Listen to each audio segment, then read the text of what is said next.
మన భారతదేశం ఆధ్యాత్మిక భూమి. అడుగడుగునా ఆలయాలుంటాయి. ప్రతినిత్యం భక్తులు మన భగవంతుడిని కొలుస్తూ ఉంటారు. అయితే ఇక్కడ వచ్చిన ఒక ఇబ్బంది ఏంటంటే, ఆలయాల పరిశుభ్రత విషయంలో ఇంత భక్తి శ్రద్ధలతో దేవుడిని కొలవడానికి గంటల తరబడి క్యూలో నిలబడి వెళ్ళే భక్తులు, వాళ్ళకి భక్తి విశ్వాసాలు లేక అందులో ఎటువంటి సమస్య లేదు. కానీ ఆలయ పరిశుభ్రత పాటించడం విషయంలో అసలు చర్యలు తీసుకోలేదంటే అనుకోవచ్చు. అవి జ్యోతిర్లింగాలు కావచ్చు, అష్టాదశ శక్తి పీఠాలు కావచ్చు, బాగా ప్రాముఖ్యం వహించినటువంటి దేవాలయాలు కావచ్చు. ఎక్కడ చూసినా కూడా మనకు అపరిశుభ్రత కనపడుతుంది. అంటే మనం అక్కడే మనం తీసుకెళ్ళేటువంటి పూజా సామాగ్రి తీసుకెళ్ళేటువంటి carry bags, plastic carry bags కావచ్చు, దాహం వేస్తే తీసుకెళ్ళడానికి మంచినీళ్ళ బాటిల్స్ కావచ్చు, అలాగే ఇంకా ఒకటని కాదు ఆలయ మన కొబ్బరి మొక్క కొట్టుకొని మనం గమనిస్తే మనం కూడా అలాగే చేస్తుంటాం. ఆ కొబ్బరి పెంకులుంటాయి కదా! అవి కూడా అక్కడే వదిలేసి ఎవరో వచ్చి చేస్తారు. అప్పటిదాకా మరి మన ఇల్లు మనం శుభ్రంగా పెట్టుకుంటామే, భగవంతుడు కొలువై ఆయన నివాసమైనటువంటి దేవాలయాలు ఇలా అపరిశుభ్రత చేయడానికి మనకు మనసెలా వస్తుంది? లేదంటే ఎవరైనా వచ్చి ఆ సేవ చేసి అదంతా శుభ్రం చేస్తారని ఆ పూజా సామాగ్రి తీసుకెళ్తాము. అరటిపండు తొక్కలు, కొబ్బరికాయ పెంకులు ఇంక ఏదైతే అది ఆహ్, పువ్వులు, మాలిన్యం అక్కడ దాకా వెళ్ళడం వరకు ఉండే ఉత్సాహం ఎందుకో మనం అలాగే ఈ తీర్థయాత్రకు వెళ్ళినప్పుడు కూడా తీర్థాల్లో కూడా స్నానం చేస్తే మనకు పుణ్యం అని చెప్తాం కానీ, ఆ నది ఉంటాయి కదా ఘాట్స్. ఆ ఘాట్స్ చూస్తే మటుకు చాలా చాలా మనమే చూసి ముక్కు మూసుకుంటాం, అసహ్యంగా ఉండేట్టు చేస్తాం. ఇలా చేస్తూ ఉంటాం. దీనికి సంబంధించి ఒక కథనం ఈరోజు మీ ముందుకు తీసుకురాదలిచాను. ఏంటంటే, ఎక్కడో అక్కడ ఒక అడుగేస్తే గాని మొత్తం ప్రపంచాన్ని జయించలేము. ఒక అడుగు ఎవరో ఒకళ్ళు వేస్తే గాని సమాజంలో గాని, మనుషుల్లో గాని రుగ్మతలు పోయి మార్పు రాదు అనేది నిజంగా మనందరికీ తెలిసిన సత్యం. అయితే జబల్పూర్ అనే మధ్యప్రదేశ్‌లో ఒక నగరంలో ఆహ్, ఒక నది అది నర్మదా నది ఉంది. నర్మదా నదీ తీరంలో ఉన్న ఒక ఆలయంలో ఇద్దరు యువకులు వెళ్లారు. ఆ యువకులు వెళ్ళి అనురాగ్ విశ్వకర్మ అని అతను ఇంకోడు తనిష్క సోని అని ఇద్దరు వెళ్లారు. వాళ్ళు వెళ్ళి ఆళ్ళు ముందు అంటే కొంచెం ఎక్కువ ఆలయాలు రద్దీగానే ఉంటాయి. అందులో ఆహ్, ప్రసిద్ధి పొందిన క్షేత్రాలు ఇంకా రద్దీగా ఉంటాయి. కానీ ఎవరు ఏదైనా తిన్నా ఆ కాగితం అక్కడే. ఇంక ఏదంటే అది కొంతమంది స్నానం చేసి ఆ బట్టలు ఏదో సిద్ధాంతంగా ఏదో వదిలేయాలని ఏదో ఒక తువ్వాలో ఇంకోటో ఇంకోటి అక్కడ వదిలేయడం.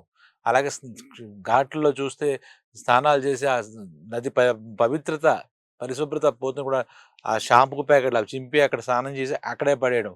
సో సోప్స్, సబ్బులు అవి వాడకూడదు అంతమంది చేసే దాంట్లో మనం ఎంతో బాధ్యతాయుతంగా ఉండాలి. అది లేదు. అలాగే స్వామివారి మీద అభిషేకం చేసి ఆ పాల కవర్ ఏదో ఉంటే అది అక్కడే పడేయడం. ఇది దేవాలయాన్ని కాస్త ఏంటంటే, ఎంతో పవిత్రంగా మనం ఉండాల్సినటువంటి దేవాలయాల్లో మటుకు, ఆ పవిత్రత దేవుడు పట్ల భక్తి విశ్వాసాలు ఒకటి దాన్ని ఎవరు తప్పు చేయడు. హిందువులకి భక్తి విశ్వాసాలు ఉండడం ప్రతి నిత్యం ఏదో ఒక కారణం చేత ఏదో పవిత్ర క్షేత్రాల్లో నిత్యం ఏదో పూజాది కార్యక్రమాలు జరుగుతూ ఉంటాయి. 24 అవర్స్ జరుగుతూ ఉంటాయి.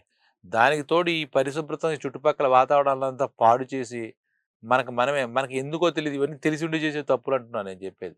ఇందాక చెప్పా గదా! మన ఇంట్లో పరిశుభ్రంగా ఉంచుకుంటాం. పదే పదే తుడుచుకుంటాం. మరి స్వామివారు కొలువై నివాసాలు ఎంత బాగా ఉంచుకోవాలి? మనకు తెలీదా? అప్పుడు ఇంతకీ ఈ విషయంలోకొస్తే ఈ జబల్పూర్ నగర్‌లో ఇద్దరు విద్యార్థులు, ఇద్దరు యువకులకొచ్చిన ఆలోచన ఏంటంటే, వాళ్ళు వెళ్లారు. ఆ నర్మదా నదీ తీరంలో ఉన్న క్షేత్రానికి వెళ్లి అక్కడ చూసారు. చూసేసరికి పరిస్థితులు చాలా అపరిశుభ్రంగా చాలా మనకు మనకే రోత పుట్టేలాగా అసహ్యం పుట్టేలా పరిసరాలున్నాయట. మనం కూడా చూస్తే ఉంటూ ఉంటాయి. చాలా చోట్ల మనకు కూడా వెళ్ళిన వెంటనే కొన్ని కొన్ని ఇవి మనమే పాడు చేసుకుంటాం. ఎవరు వచ్చి పాడు చేయరు. వేరే అన్యమతస్థులో లేతే వేరే వాడు ఎవరో వచ్చి చేయరు. మనమే మన చేతికి దొరికిన ప్రతీదీ తీసుకెళ్తాం. గుడికి తీసుకెళ్ళడంలో ఉత్సాహంగా భక్తి శ్రద్ధతో పువ్వులు, పళ్ళు, పాలు అలాగా ప్రతి పూజాది సామాగ్రి తీసుకెళ్ళి అది వాడిన తర్వాత ఆ చుట్టుపక్కల ఆ గుడిలోనే ఆ భగవంతుడికి ఇదిగో ఈ చెత్త కూడా నీకే అన్నట్టుగా పడేసి వెళ్తాం. దీనివల్ల ఎంత పాపం అనే విషయం ఆలోచించం. ఈ ఇద్దరు విద్యార్థులు అనురాగ్ విశ్వకర్మ అలాగే తనిష్క్ సోని అనే ఇద్దరు విద్యార్థులు చూసి చెలించిపోయారు. ఇదేంట్రా! మనం చూస్తుంటే బయట ఎక్కడన్నా మనకి మసీదులు గాని, చర్చులు గాని, అలాగే గురుద్వారాలు గాని ఏదైనా ఇతర మతస్థుల యొక్క పవిత్ర ప్రార్థనా స్థలాలు చూస్తే చాలా శుభ్రంగా, చాలా పరిశుభ్రంగా ఉంటాయి. మన దేవాలయాలు ఇంత శక్తివంతమైనవి స్వయంభూలని చెప్పుకుంటాం. అక్కడ చూడడానికి స్వామివారిని తరిస్తూ ఉంటాం. తెల్లారుజామున లేచి గంటలు గంటల తరబడి ఆయన ఆలయంలో ఉంటాం. విశేషంగా మంత్రాలతో పూజలు జరిపించుకుంటాం. ఆజీసేవలు చేసి కానీ ఈ పరిశుభ్రత ఏంటని చెప్పి వాళ్ళిద్దరూ ఏం చేశారంటే ఎవరినో ఏదో మనకు నిందించకుండా మనమే చేద్దాం అని చెప్పేసి వాళ్ళు చీపుళ్ళు బకెట్లు పట్టుకుని ఆ ఆలయం వాళ్ళు ఎక్కడైతే చూసారో వాళ్ళకి మనసు చెలించిపోయిందో అవంతా శుభ్రం చేయడం మొదలెట్టారు ఆ పూట. ఆ శుభ్రం చేసేసి అక్కడితో ఆగలేదు. ఇలా ఎన్ని దేవాలయాలున్నాయి అని చెప్పేసి ప్రతి ఆదివారం, ఆదివారం అనేసరికి మనకి యూత్ ఏం చేస్తారు? క్రికెట్ ఆడుకోవడమో, లేదంటే సినిమా చూడడమో, మాల్‌కెళ్ళడమో అలాంటి కాలక్షేపం చేస్తారు. వీళ్ళు మటుకు అలా కాకుండా ఆలయాలు పరిరక్షణనే ధ్యేయంగా పెట్టుకొని దానికి శ్రీకారం చుట్టారు. ఇది చాలా గొప్ప విషయం. ఇక్కడ అవేర్‌నెస్ ఈ ఇద్దరు వాళ్ళలో వచ్చింది అక్కడితో ఆగలేదు. వీళ్ళిలా ప్రతిరోజు చీపుడు కొనుక్కొని, క్లీనింగ్ మెటీరియల్ కొనుక్కొని, బకెట్‌లో వాటర్ తీసుకెళ్ళి అది ఎలా చేయాలి? ఆ చెత్త అందులో వాళ్ళు ఎవరికీ చెప్పలేదు. చెత్త వెయ్యకండి అని మానేస్తారా వీళ్ళు? పరిశుభ్రంగా పరిసరాలు ఉంచండి. ఇవన్నీ మాటలు వేస్ట్ కదా! మనమే క్లీన్ చేద్దాం. మనం ఎవరికీ నేర్పక్కర్లే. మనం ఏం చేయాలో మనం మార్పు మనమే తీసుకొద్దాం. ఎవరైనా చేయని వాడికి బుద్ధుంటే మానేస్తారు లేదని చెప్పి అప్పటినుంచి ప్రతి ఆదివారం ఈ జబల్పూర్‌కి చెందినటువంటి అనురాగ్ విశ్వకర్మ, తనిష్క్ సోనీలు మొదలుపెట్టారు. అది చూసేసరికి చదువుకునే యువకులు ఈ రకంగా చేస్తున్నట్టు అక్కడి నుంచి ఇది ఒక ఉద్యమం అంటాం కదా! ఇదే ఉద్యమం. పరిశుభ్రత ఉద్యమం. దేవాలయాల పరిశుభ్రత ఉద్యమంలా ప్రారంభమైంది. వాళ్ళేం చేశారంటే దీనికి జనాల నుంచి మద్దతొచ్చింది. అక్కడ జనాల నుంచి రావడం మిగిలిన వాళ్ళ నుంచి గాదు. ఆ యువకుల నుంచి వచ్చిందనమాట. ఆ యువత నుంచి వచ్చింది. వాళ్ళు వెంటనే మేము కూడా ఆలయాలు శుభ్రం చేస్తాం. ఇది మన ధర్మం. మన దేవుడు నివాసం ఉంటుంది. మన కొలువై ఉండడు. మనం కొలుచుకునే దేవుడు ఇల్లు మనం శుభ్రం చేయకపోతే ఎలా అని చెప్పి పరిశుభ్రంగా ఉంచకపోతే ఆహ్, ఆ నగరం నుంచి ఇప్పుడు సుమారు ఈరోజు చూస్తే 80-100 మంది స్వచ్ఛందంగా ఆదివారాలు వాళ్ళ వాళ్ళ ఈ కాలక్షేపం పనులు మానేసి ఆ దేవాలయ పరిసరాల పరిశుభ్రం చేయడానికి చీపుళ్ళు, బకెట్లు పుచ్చుకొని వెళ్ళి అవన్నీ చేసి అందరికీ ఇప్పుడు ఇది ఒక దీంట్లో మనం ప్రభుత్వాన్ని నిందించక్కర్లేదు. దేవాలయ యాజమాన్యాల్ని నిందించక్కర్లేదు. వచ్చిన భక్తులు చేసేవాళ్ళు పెద్ద తప్పు పట్టేయక్కర్లేదు. మనం చేద్దాం. తర్వాత తర్వాత ఆ భక్తులు నీట్‌గా పిల్లలు చేస్తున్నారంటే మనం కూడా పరిశుభ్రం ఉంచుకోవాలనే ఆ జ్ఞానం ప్రతి భక్తుడికి వస్తుందని మనం ఆశించలేదు. సనాతన సేవా మార్గ్ అని ఒక మార్గ్ పెట్టి ఇటువంటి ఆసక్తికరమైనటువంటి యువకులంతా అక్కడ అందులో చేరి వాళ్ళు వెళ్ళిన దేవాలయే కాకుండా ప్రతి ఆదివారం దేవాలయాలకి వెళ్ళి పరిశుభ్రంగా వీళ్ళు ఇంకేమి చీపుళ్ళు, బకెట్లు కూడా ఎవరిని అడగకుండా వాళ్ళే తెచ్చుకొని శుభ్రం చేసి అందరికీ ఒక మార్గదర్శకులు అయ్యారన్నమాట. ఎందుకంటే ఆహ్, మనం మంచి స్వచ్ఛమైన మనసు ఉన్న మనసులో అంటే స్వచ్ఛంగా ఉండే ఆలోచనలతో ఉండే స్వచ్ఛమైన ఆలోచన ఉండే మనసే హృదయమే భగవంతుడు కొలువై ఉంటాడట. మనం స్వచ్ఛంగా ఉంటే భగవంతుడు మన గుండెలోనే కొలువై ఉంటాడు. మరి అలాంటి మనకు కొలువైన భగవంతుడి ఆలయం పరిశుభ్రం లేకపోతే ఎలాగా? నిజంగా హ్యాట్స్ ఆఫ్ టు ఆ ఇద్దరు యువకులు ఎవరైతే ఉన్నారో ఆ విద్యార్థులు మన అనురాగ్ విశ్వకర్మ, తనిష్క్ సూరి చెప్పారు. ఈ మాట పదే పదే చెప్తుందంటే వాళ్ళిచ్చిన స్ఫూర్తి, వాళ్ళు రగిలించిన స్ఫూర్తి రాను రాను ఎన్నో దేవాలయాలు పల్లెటూళ్ళలో దేవాలయాలుంటాయి. అలాగే అన్ని చోట్ల యువకులుంటారు. ముందు యువశక్తి చాలా బలంగా ఉంటుంది. వాళ్ళు తలుచుకుంటే ఏదైనా చేయగలరంటాం కదా! ఇలాగా మనందరికీ ఆరాధ్యమైనటువంటి మన దేవీ దేవతల యొక్క కొలువై ఉన్నటువంటి ఆలయాల్ని శుభ్రంగా మనం చేసుకుందాం.